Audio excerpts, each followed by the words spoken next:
Mother of 1084 is said to be a novel written by Mahaswetha Devi in the backdrop of the Naxalite movement in West Bengal in 1970s.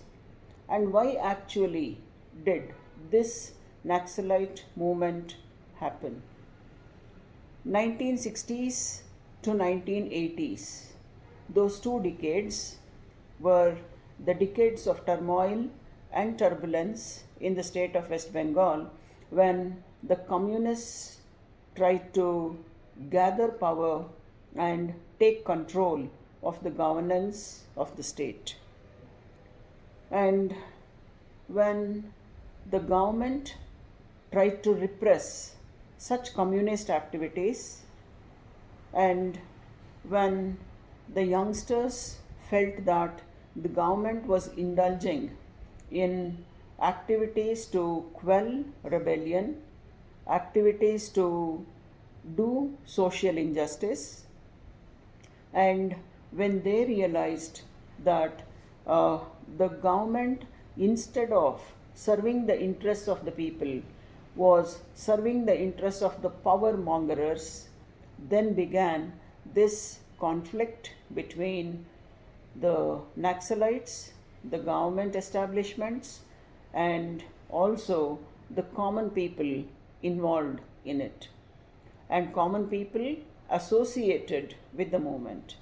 And one such family here is Brati's family. So Brati's family is the nucleus of this movement, and I am just trying to give you the socio-cultural context of the novel.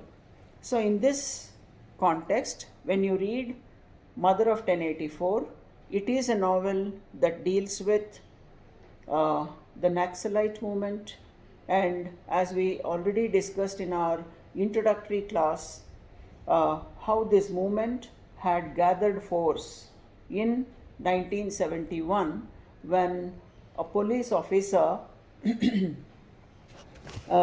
by the name, what was the name of the police officer? The police officer was Sonam Wangdi. So this police officer had actually one minute.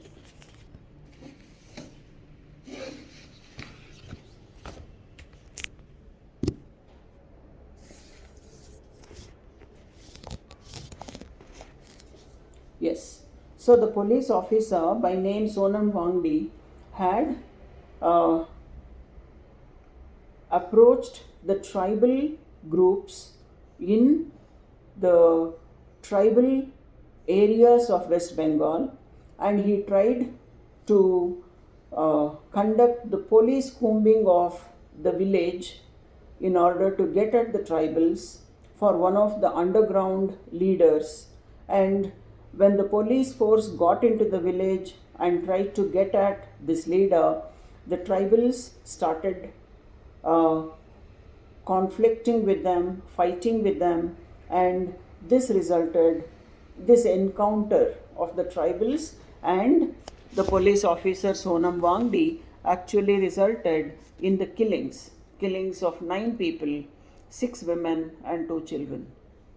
And this incident later on grew beyond proportion, and how it turned into a movement wherein the Naxalites demanded justice, and they wanted to be heard, and they tried various means and ways of getting at the police force, which actually tried to suppress them. And young idealistic boys like Brati also got involved in it, and like Brati, there are many young boys who are named here: Somu and Laltu, Vijit, and then Dinu, right? And also Anindya, Nandini. These are all people who are closely associated with the Naxalite movement, and these are young men and women who have the ideal in their minds of re-establishing a society that is uh, for the common people to deliver justice and good governance. But will that ideal come into existence at all? Will that ideal get realized at all? Is a question that remains even after the completion of the novel. Because the novel deals with how this movement of Naxalites in that particular state actually took place, and what was the end result of it. The result of it was just that the parties changed, the power mongers remained, and the governments changed, but the situation continued. Right? The government did not actually change for good, and it did not really establish either social justice or bring in equality or equity to the people who were marginalized and downtrodden. And instead, it was the river of blood that flowed. What do you mean by river of blood that flowed? All these youngsters, young rebels who associated themselves with the ideals were just hunted down and killed. And if you remember, the last DC, what is his name? Deputy Commissioner, who comes in his car. What's his name? Saroj Pal.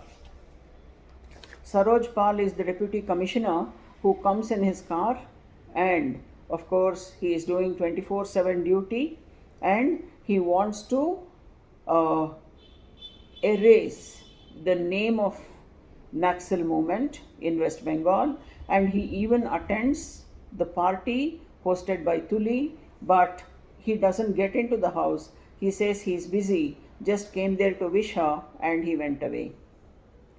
And maybe he has different territories to go to every single day and kill the so-called rebels. Why? He is a representative of the establishment and who has to show that law and order is in control. Saroj Pal, the Deputy Commissioner, now has to show to the government that normalcy has been restored. Whether it has really been restored is a question, and as Nandini says, it has not. As Dhiman Roy, the writer, says, it has been restored.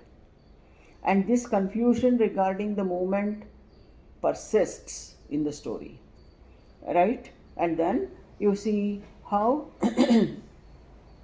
we find Brati and his associates demanding for justice get killed, and of course in a very tragic manner. And Brati, who tried to save his friends, also gets killed. Right? He tries to save his friends, but then he also gets killed. And there is a person called Anindya in the group who was brought into the group by Brati as per the recommendation of his friend, his childhood friend. And this man, Anindya, had betrayed them. So Anindya becomes a symbol of betrayal in the novel, while Brati becomes a committed soldier for justice. A committed soldier fighting for justice. Right? As a part of this movement. And Nandini, of course, is the woman representative in the movement, who also is a kind of firebrand, the one whose fire cannot be doused. In spite of everything that has happened, the way she has lost her friends, the way she has lost her love, Brati, apart from that, she has lost her eyesight, right? Because of the police torture when she was put into the cell after Brati and his friends were killed. So here is Nandini, who is the voice of not just Naxalites but also that of women. Right? So we do see Nandini as a woman who can understand Sujata, another woman. So there you get the dimension of how she is a woman who is capable of understanding the feelings of Sujata as a woman as well. Okay, so if this is the context of the story, now quickly let us breeze through the summary, and then because this is the way you'll have to analyze the incidents. And as we have seen, the story does not unfold itself in a chronological manner, right? So what is chronological manner? In a systematic manner where it has to begin, how it has to grow, and then find a point of climax and finally resolve. No, you don't have that kind of a chronological unfolding of the story.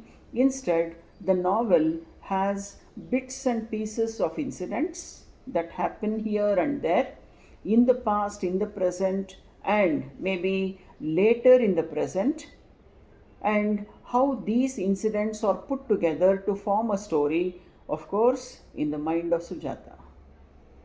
And we as readers get an insight into the mind and thoughts of protagonist Sujata.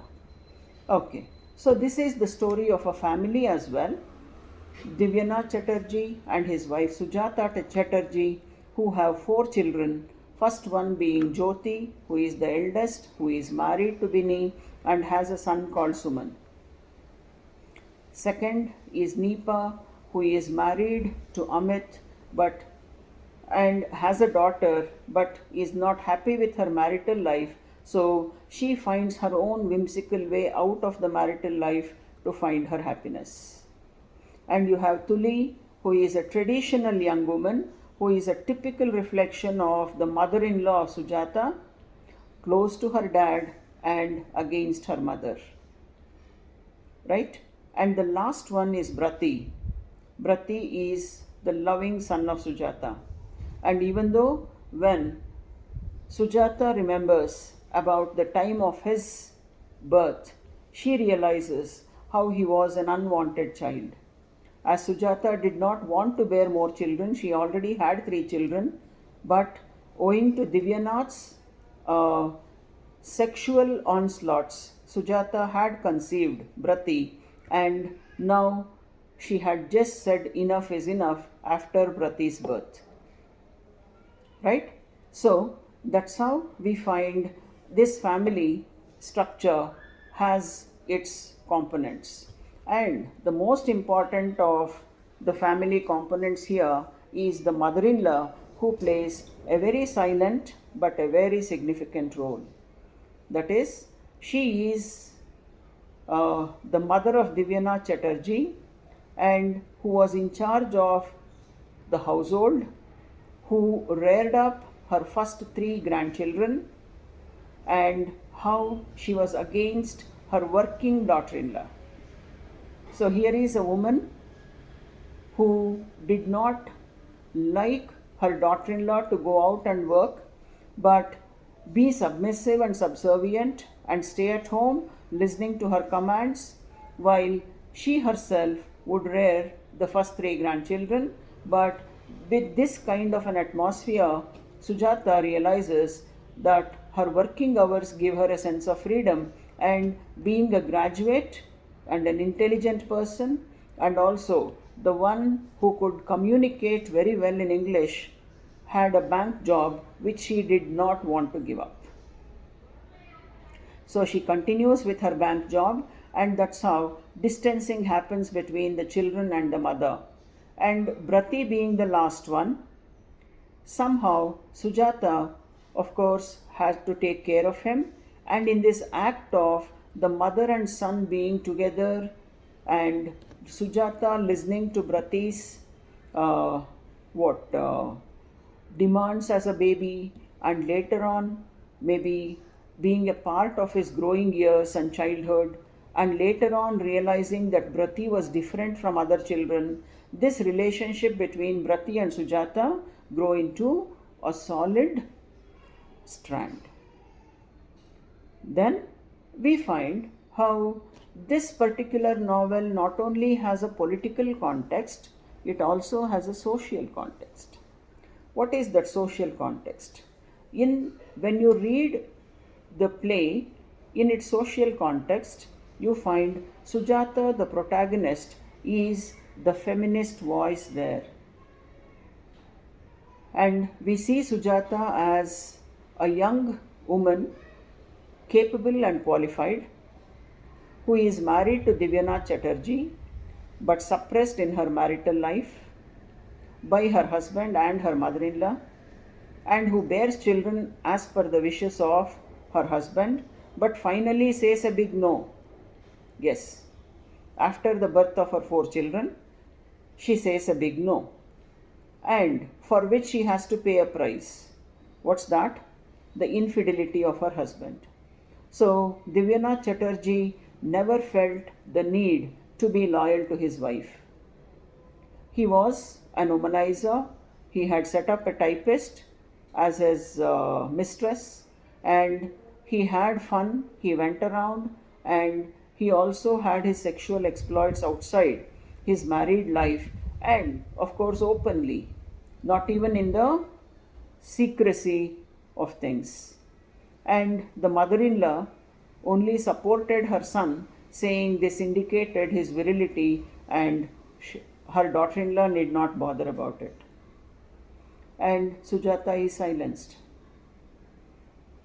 And later on in the novel, we realize how Sujata says she has been born and brought up in an elite family which has taught her to be dutiful in all her roles. So, as a wife, as a mother, and maybe as a daughter in law, and later as an employee in the bank, she is dutiful, and in spite of not getting anything in reciprocation, either from her mother in law or her husband or even her first 3 children, she remains dutiful even to them. And finally, we have Brati and Sujata, whose relationship is stronger than others. Right? And when you read it in the social context, you find Sujata going through a journey of introspection. On the one hand, I want you people to note this point. On the one hand, Sujata goes out collecting information about Brati from his associates. Who are his associates?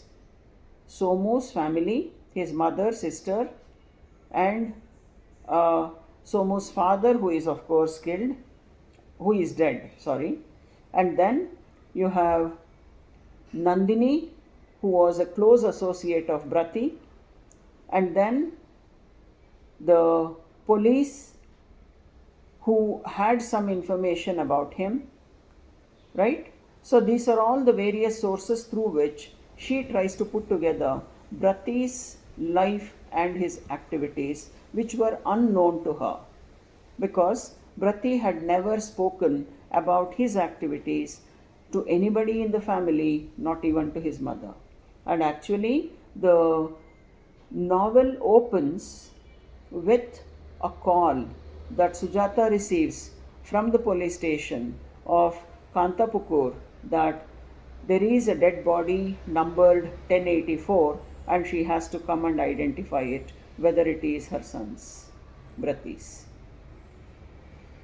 So, by the time the novel opens, Brati is dead, and at the end of the novel, we find Sujata collapsing, right? And of course, the whole day she has gone around collecting information, and what was the last nail on the coffin, as it were? Saroj Pal.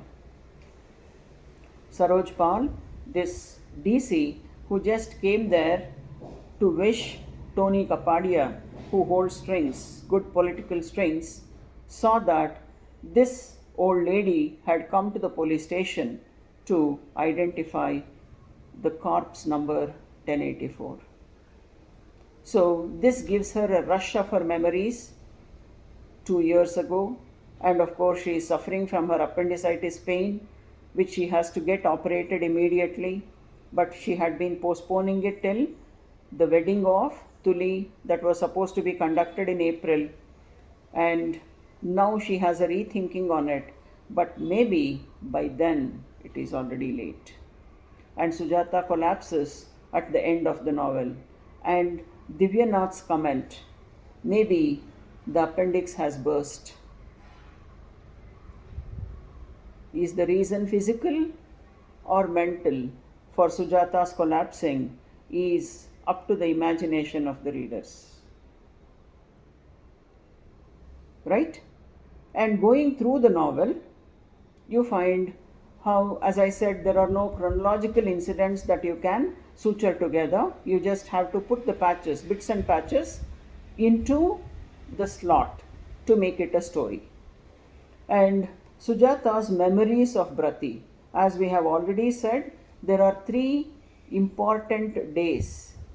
Okay, that is January 17th, that was the birthday of Brati, and January 17th, which was the day on which she received the phone call stating that Brati was dead and lying as a corpse, number 1084 in Kantapukur police station, morgue. And third, January 17th, is the 17th of January, which is said to be Tuli's engagement day, and the day that Sujata had chosen to go out, find information, find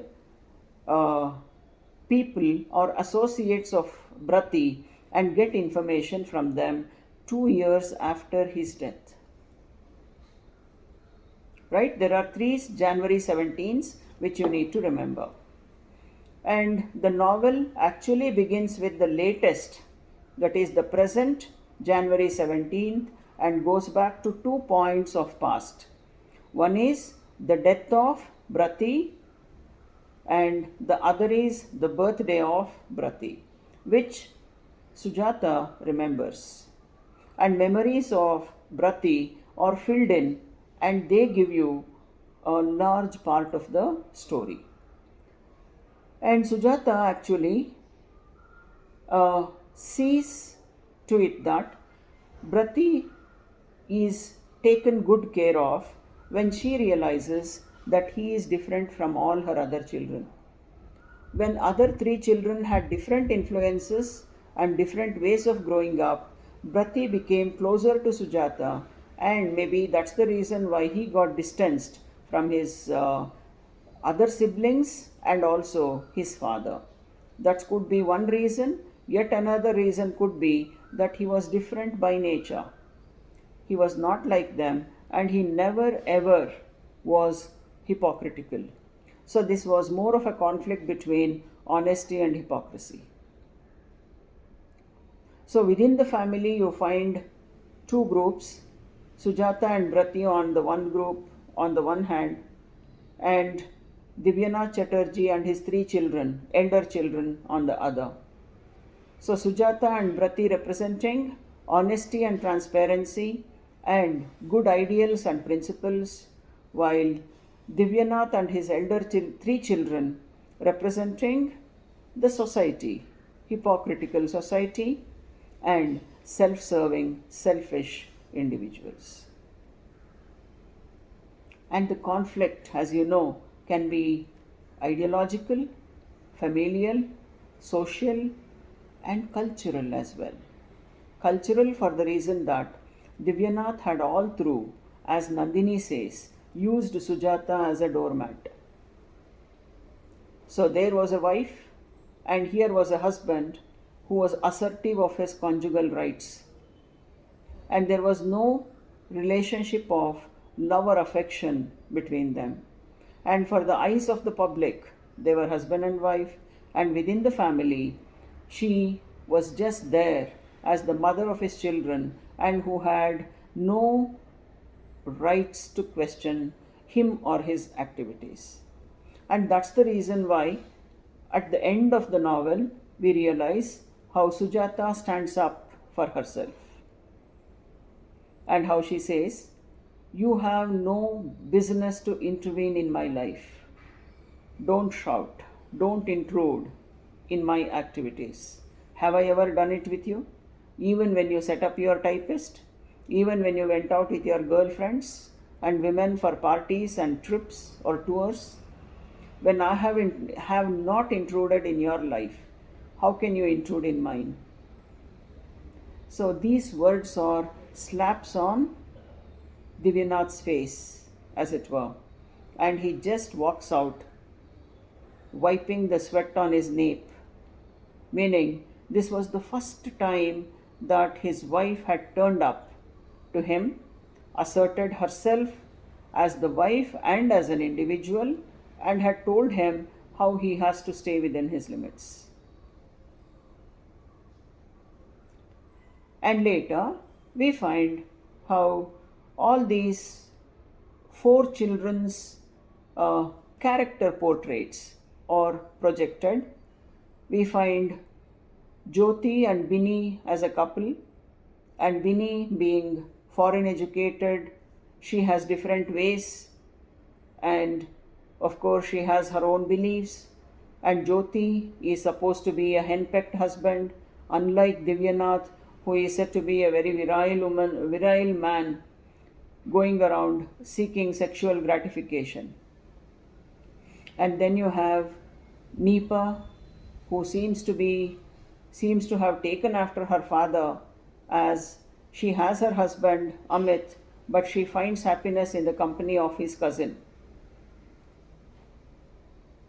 her husband's cousin, and she is more close and more happy with him rather than her own husband, and she has a young daughter. And we have Tuli, who manages the household and thinks that because her mother goes out to the bank and doesn't take care of household responsibilities, she has to take care of it.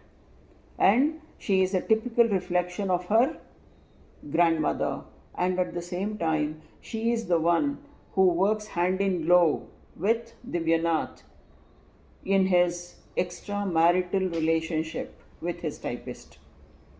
And she is the favorite of Divyanath, who also seems to act as a mediator between the typist and Divyanath.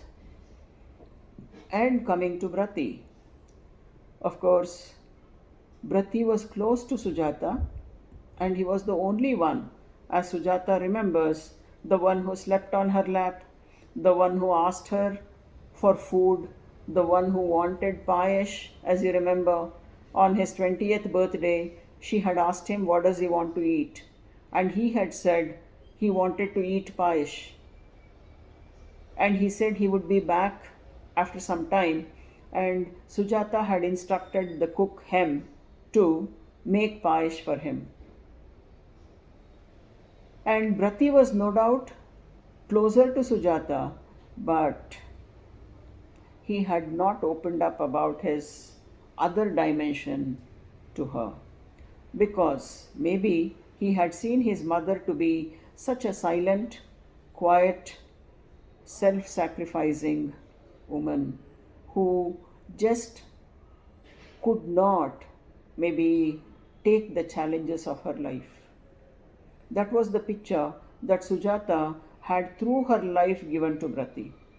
And it's only in the last part of the novel that we find Sujata finding courage to stand up for herself. And the entire novel is in the form of Sujata's thoughts. The whole novel, yes, it's a kind of stream of consciousness technique used by, okay, now I come to the structure of the novel. So we find how the structure of the novel is similar to the stream of consciousness technique, and the novel has 4 sections: morning, afternoon, evening, late evening. And in these 4 sections of the same day, that is January 17th of the present, right? So Jan 17th of the present is the day on which the incidents, the whole story is pitched in, and it is also in terms of Sujata's memories and thoughts that we get the complete story of the novel. of the present, of the past, of everything. So it is from Sujata's perspective. And there are two conflicts, as I told you here. Number one, Sujata's conflict against the patriarchal society, of which Divyanath is the protagonist. Who is the representative of the patriarchal society in the play? Divyanath Chatterjee. And Sujata's conflict is against the patriarchal society represented by Divyanath, and Brati's protest is against the government and the people who support the government in its uh, hideous activities of injustice and inequality and terror. Right? And we see how it is a kind of self exploring journey for Sujata. The Sujata that you see in the beginning of the novel is not the same as you find her at the end of it. And now Sujata has known the other dimension of Brati's personality. Right? And Somu's mother had said how Brati was a very idealistic young man, very sober and very polite and very loving, and how he had sacrificed his life when it came to saving his friends. And knowing the novel, now you know how the Sujata's son Brati, Somu, Lantu, Bijit, Nandini, Anindya and others were all a part of this young group who rebelled against the government, and the police force representing the government had quelled this rebellion, and of course in a very brutal manner. And how did they get at it? They could get at it because of people like Anindya. Here, Anindya is a part of the group, but he is the one who, instead of giving the message of Somu and his friends, message to Somu and his friends, he gives the message to the police force that Somu and his friends are coming to his village that day. And these police people had laid a booby trap that night, and when Brati did not get the phone call from Somu stating that they would not go to the village, Brati himself had left home, had informed Sujata that he is going to Diga and he may not be able to come back that day, and he would stay with his friends, and maybe the next day he would come. But that next day never came. And that is the image that Sujata has in her mind. Brati in his blue shirt and trousers and combing his hair and turning at her and smiling. And that was the picture that she nurses in her mind. The last picture of Brati, which keeps coming back to her mind. Okay, so now let's move on to character analysis. I think I am taking up a lot of time, but still. So, moving on to character analysis, you have major characters and minor characters in the story. Who do you think are the major characters? Brati, Sujata, and Divyanath. Right? And who are the minor characters? You have all these three children, right? Jyoti, his wife Vinny, Snipa, Tuli, Somu, Bijit, Laltu, and of course Anindya and Nandini. Nandini is a major character. Okay, so Divyanath, Sujata, Brati and Nandini can be seen as the major characters, and rest of them, all these including Sarojpal and Hem, the cook, all these people become minor characters. And Somu's mother, Somu's sister, all these people are minor characters in the play. And one more uniqueness of this play is that this is a novel which gives you the story of a hero who is dead, even from the beginning. So that is the technique that Mahaswetha Devi uses. So the hero or the protagonist of the story doesn't die in the novel, he is already dead. And he comes alive in the story through the memories of Sujata.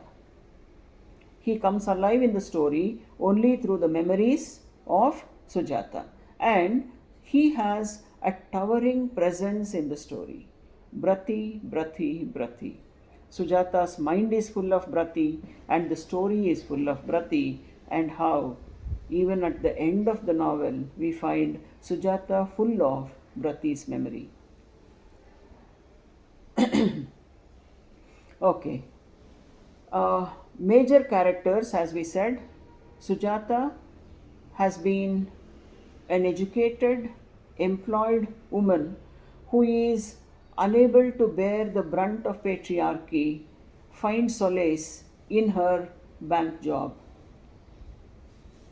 What are the patriarchal problems she has? Of course, her mother in law, who doesn't offer her any liberty or freedom at home, and her children, who have to be brought up according to the dictats of her mother in law, and Divyanath, who doesn't share a relationship of love or affection with her. Rather than that, he uses her as just a woman over whom he has rights as a husband.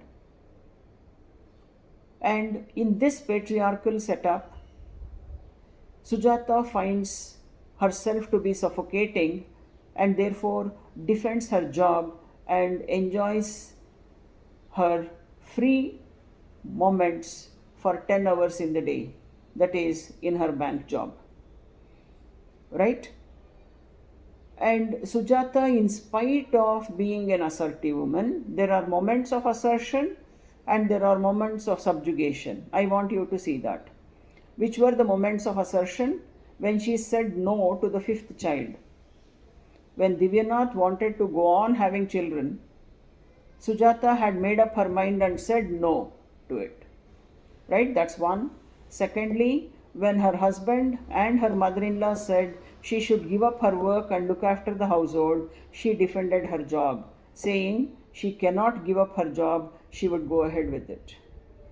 And number three, when all the members in the family, including Divyanath, tried to cover up Brati's death, and Divyanath and Jyoti tried to pull the strings and make sure that Brati's name did not appear in the newspaper the next day after they were killed.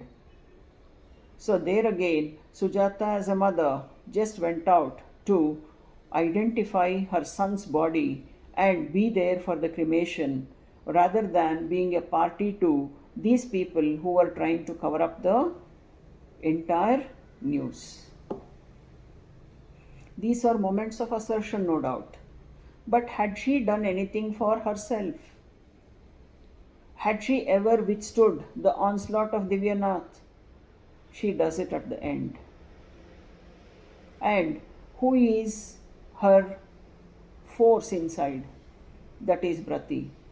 And Nandini had told Sujata how Brati loved her so much, and he knew about the treatment given to her in the house, and in case they were not killed on 15th, maybe 19th he wanted to go away with his mother, and he wanted to keep her in a different house, and he wanted her to enjoy that peace and happiness in life. Of course, with his death, everything gets spoiled. And Sujata, in fact, had thought of going away with Brati after he completed his education and took up a job, and stay away from these people and in her small home of happiness with Brati. But none of these dreams come true because Brati is killed. And what kind of a young man do you think Brati is? In spite of being an Naxalite, in spite of being a rebel, and of course this is said to be an unlawful behavior, right? So this is an unlawful behavior, in spite of which Brati comes across as a hearty, honest, idealistic young man, isn't it? And in those instances that are recalled by Sujata, the way he would behave, the way he would see her, and finally how he tried to save his friends and laid down his life, all these things speak a lot about Brati. And no doubt the government wanted to hush up the death of these rebels, but he actually tried to put it out in the open. And he used to write slogans on the walls. He knew that this was unlawful, but then he believed that this society, which is adulterous, corrupt, and which fosters inequality and injustice, will have to be replaced with a society for the poor, for the people, and a society that can give you justice. But his dreams did not come true. And talking about Nandini, Nandini here is a young woman who actually was a woman of ideals who gets drawn to Brati because of his ideals. No doubt there is a love angle between the two, but there is also an angle of idealism. The two of them, because Brati was a handsome young man, while Nandini was an ordinary looking girl with her dark complexion. And there was a platonic side to their relationship, how they were one in their thoughts, they were one in their ideals, and they worked for this organization which they thought would bring justice. But it was not to be so. If Brati gets killed, Nandini gets injured, mutilated. In what way? Her eyesight is gone. And in spite of this heavy price that she has paid, she says she will fight for a cause. And she has left her parents in the village and she doesn't want to go back to them. And she has been keeping aside the issue of her marriage. She doesn't want to get married or settle down or have children and lead a girl's life as the parents wish it to be. Instead, she says there is still fire in her. Normalcy has not been restored, and she would fight against such unjust acts of the government. And I think we have said too much about Divyanath, and nothing much needs to be said. Right? So, at about Somu, Bijit, Laltu, and Anindya, through the story we have said how each one worked for the ideal that they believed in, but all of them together fell prey to the trap of the police and betrayed by Anindya. While Brati tried to save them, he went there to give them information about it. By then, they were already surrounded and they were brutally killed on the streets. Okay, and one important character that you need to discuss here, and you do have peripheral characters here. Who are the peripheral characters? Maybe you have Tony Kapadia, the one who is engaged to Tuli, and you have Saroj Pal, the deputy commissioner who appears at the end of the story, and you also have that Swamiji and Mrs. Kapadia who believes in her Swamiji, and Bini, of course. Bini Jyoti's wife, who doesn't have much role to play in the novel, and Hem is a minor character but of importance, right? And Somu's mother, these are all peripheral characters. But then Hem is a minor character but an important one, a significant one, because whatever emotions Sujata seems to hide or suppress in her mind comes out in the wailings of Hem about Brati. So, if Sujata was the biological mother, the mother who reared him up was Hem. And Hem was not only a mother to Brati, she behaved like a mother to Sujata as well. She is the only one in the household who takes care of Sujata, whether it is regarding her trauma after her son is killed, or her appendix problems, or even the household duties which are required of her. Everywhere you find Hem pitching in. And Hem, who comes from a lower class maybe, also is so much attached to Brati that she considers the loss of her life, because she also wails how Brati had come into her hands as a 7-day-old baby, and she had reared him up to become 20 years. And Brati used to show that same care and concern and love for her. Whenever she went out for vegetable shopping, Brati, if he saw her with baskets, he would push her into an auto, relieving her of all her burden. And he would be playful with him, like a child would be playful with its mother. So all these memories of Hem become significant. And Hem is a silent voice in the family. Look at that. A silent voice in the family is Hem. Because Sujata, you heard Sujata telling Tuli, not a word should be uttered against Hem as long as she lives with us. As long as she works for the family, none of you should ever scold her or talk to her. Your work is done and you just be happy with it. And none of you should ever talk about Hem. And she believed Hem, Sujata believes Hem rather than her own children, Nipa and Tuli, who of course are much against her for a variety of reasons. And even in that incident where Sujata shares the ornaments, right, amongst her children, she says how she has already given the shares to Bini, Jyoti's wife, Nipa and Tuli, and she also had kept aside a share for Brati's wife, but now that Brati himself is dead, that share is also given away to the others, but for 2 pieces. One, she wants to give it to Suman, that is Jyoti's son, and one more to Nipa's daughter. While the daughters seem to be greedy and selfish and demand for the other jewelry worn by their mother, that is Sujata herself, Sujata, in a very cutting manner, says, "Those were the jewels given to me by my father. Whatever jewels your grandmother and your father gave me during the time of my wedding, I have distributed among you people.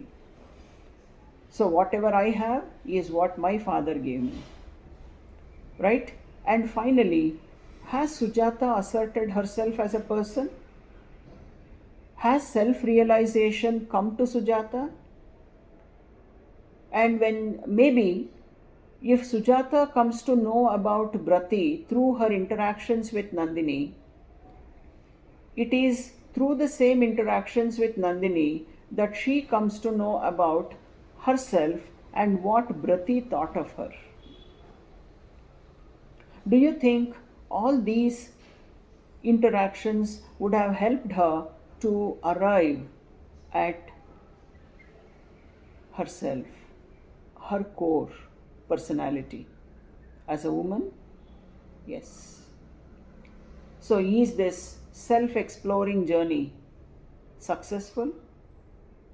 Ultimately, it is. And in the novel, you can find 3 different classes being represented. One, Somu's mother, coming from the downtrodden lower class of the society. Then Sujata, who represents the middle class educated woman from the middle class society, and Nandini, who comes from the elite class society.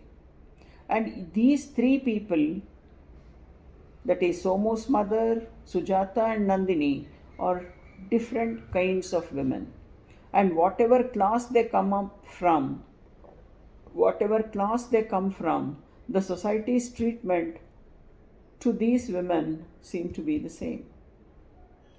While Somu's mother surrenders to it, subjugates herself to it, you have Sujata, who shows some power of assertion and stands up against it, even though at the end of the novel, Nandini, who from the beginning is a firebrand and who doesn't allow the patriarchy dominate her.